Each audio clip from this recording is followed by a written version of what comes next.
అందరికీ praise lord. November 10th ఈరోజు దేవుని వాగ్దానము. నీ గంపయు పిండి పిసుకు నీ తొట్టెయు దీవింపబడును.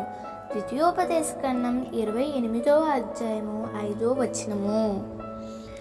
ఎవరైతే దేవుని మాట శ్రద్ధగా విని ఆయన ఆజ్ఞలను అనుసరించి నడుచుకుంటారో వారి జీవితాలలో గొప్ప దీవెన అనేది చూస్తారు.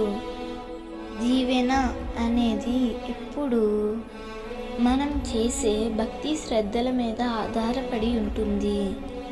ఆనాడు సారేపాతు విధవరాలి ఇంట్లో ఏలియా అడుగుపెట్టినప్పుడు పట్టెడు పిండి కొంచెం నూనె ఉన్నాయి. ఏలియా చెప్పిన దేవుని మాట ప్రకారము ఆమె విధేయత చూపినందువలన ఆ పట్టెడు పిండిని ఆ కొంచెం నూనెను దేవుడు బహుగా దీవించాడు. కరువు కాలమంతా సమృద్ధినిచ్చి వారిని పోషించాడు. ప్రియమైన మిత్రమా, దేవునికి విధేయత చూపించు.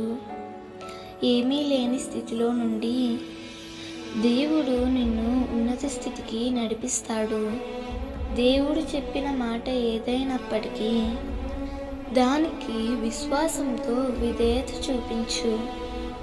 శూన్యంలోనే సమస్తమును కలుగజేసిన దేవుడు నీకన్నీ సమకూర్చి బహుగా హెచ్చిస్తాడు.